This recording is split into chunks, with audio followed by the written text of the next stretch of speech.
Okay, so our project is on food allergies. I'm Rachel Reeves. I'm Megan Gardner. I'm Tess Coker. I'm Amanda Summerford. So now we're going to talk about the symptoms of food allergies. Anaphylaxis, asthma, hives, abdominal pain, diarrhea, vomiting, nausea, trouble breathing or swallowing, itchy mouth. This is a picture of a small child with hives, one of the symptoms of food allergies. Now we are going to talk about the diagnosis of food allergies. One of the most important ways to diagnose a food allergy is to use the history of the patient. Another important tool is a dietary diary. This is used to determine which foods may be the cause of the allergy. Doctors also use an elimination diet or a scratch the skin test in order to diagnose a food allergy. An elimination diet is when a suspected food is removed from a patient's diet. If the symptoms disappear, then the tests continue. The food is re-added into the diet, and if symptoms reappear, then the food is causing the food allergy. A scratch the skin test is when the extract of the food is diluted and scratched on the skin with a needle. This is either done on the skin of the forearm or the back. The skin is then observed for swelling or redness, an indication of an allergy. Two more tests that doctors use are blood tests and a double-blind food challenge. There are two types of blood tests used, the RAS test or the ELISA blood test. These tests measure the presence of food-specific antibodies in the patient. They are not commonly used because they are more expensive and the results take longer to get. A double-blind food challenge is when various foods are placed within capsules. Neither the doctor nor the patient knows what is in each. The patient swallows one, and the doctor watches for signs of an allergic reaction. If there is a history of severe reactions, this test cannot be performed for the safety of the patient. This is an example of a scratch the skin test on the forearm of somebody. The bumps represent the allergic reaction. This is another example of the scratch the skin test, but on somebody's back. The red spots are indications of an allergic reaction. Now, food allergies in infants and children. Most allergies start in the first or second year of life, and some may resolve itself over time. Those that are acquired in infancy typically persist throughout life. The treatment of food allergies. The best way to treat food allergies are to simply avoid the foods that you are allergic to. If a person does consume the food and does not have a severe reaction, then they can take antihistamines or use a bronchodilator for asthma or trouble breathing. If a person is severely allergic and has an anaphylactic reaction, then they will need an injection of epinephrine, usually from EpiPens. Most people who are severely allergic to a particular food carry EpiPens. This is an example of an EpiPen. And this is a girl using an EpiPen. Okay, so now we're going to talk about common food allergies, and these are just some facts and unknown sources of the allergies that are most prominent in children.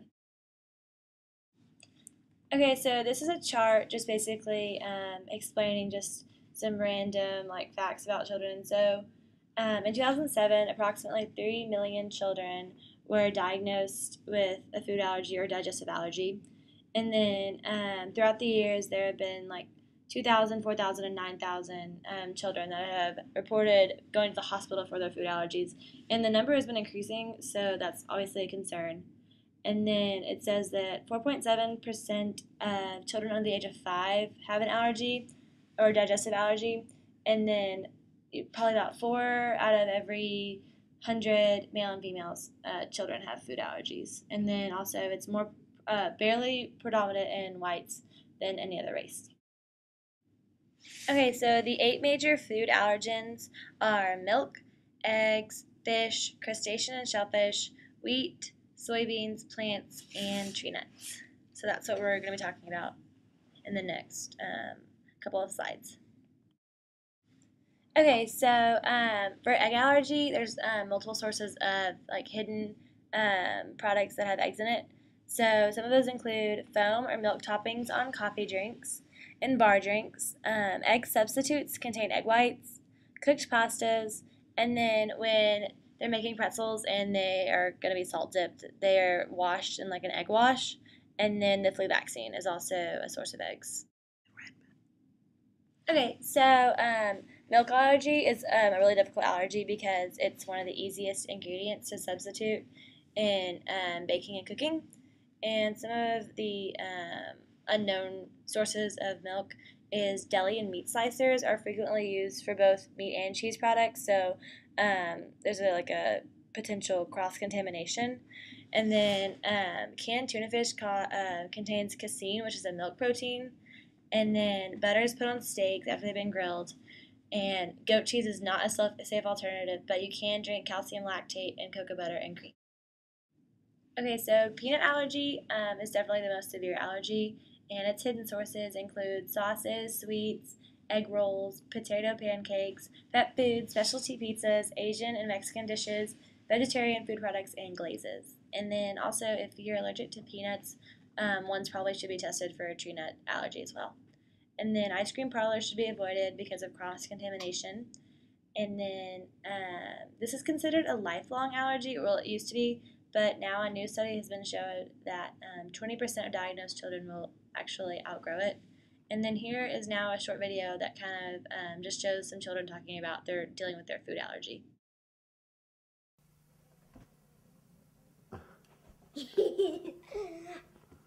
My food allergies are peanuts, tomatoes, avocado, kiwi, banana.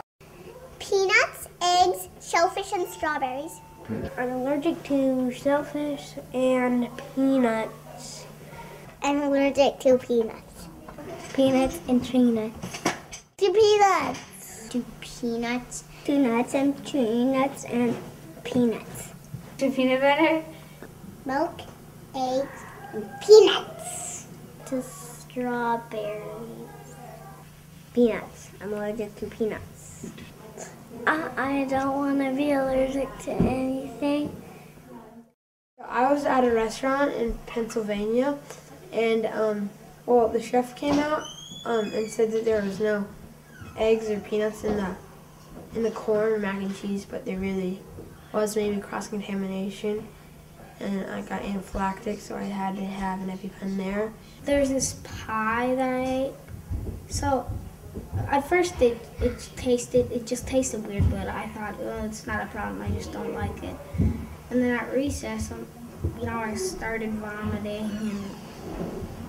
It says, Charlie Pete, you don't eat. You don't eat what? I don't eat peanuts. And that's what it says? That's what it says. Well, it was for snack, and I didn't know there was peanuts in it, and my teacher didn't know either, so I did eat one. And then what happened? And then I had an allergic reaction. Sometimes I need EpiPens. And if it has no labels on it, I can't eat it. And then when I was breastfeeding, I threw up all over my mom and then just went like this.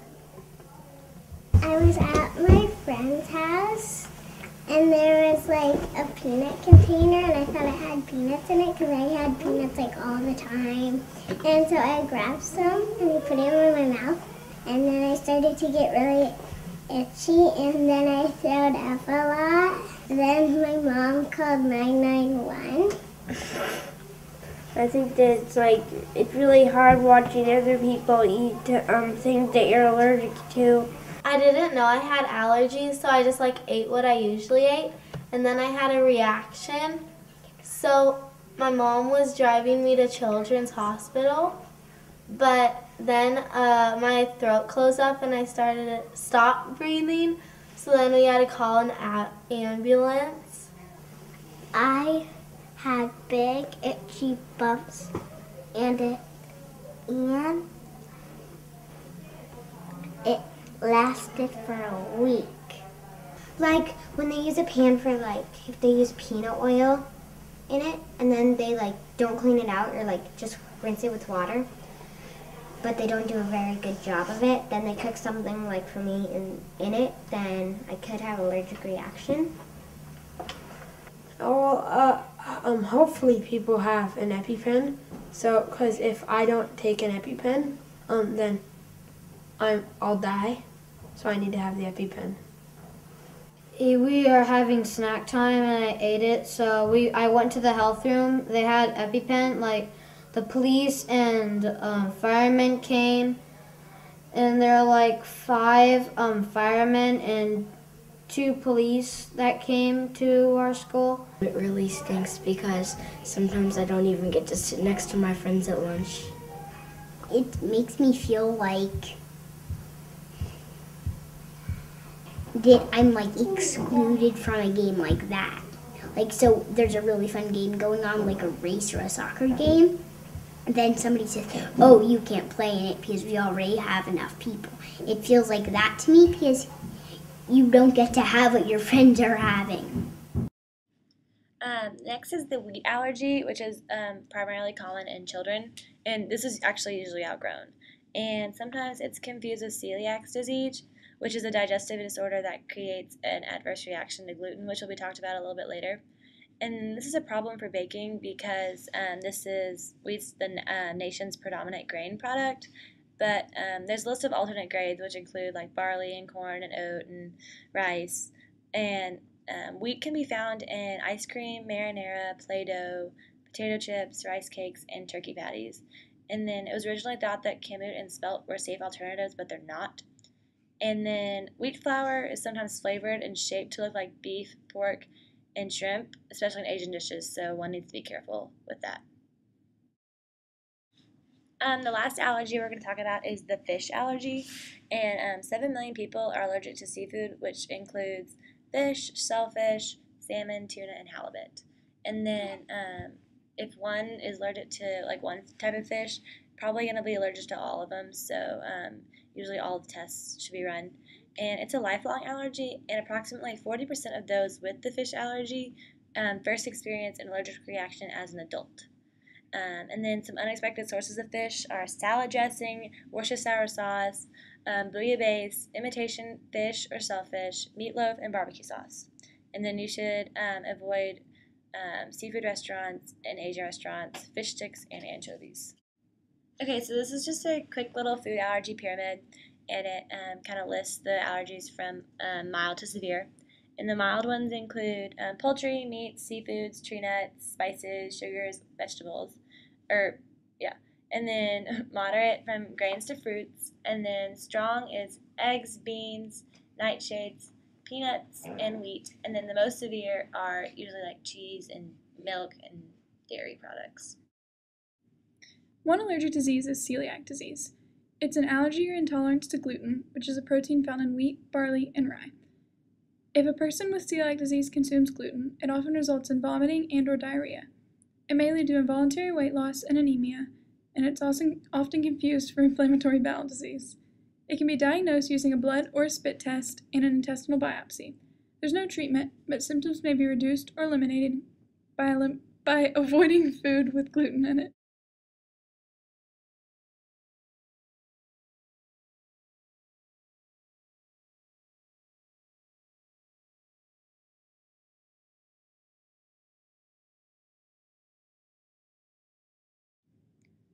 Awareness of celiac disease is growing quickly in the United States.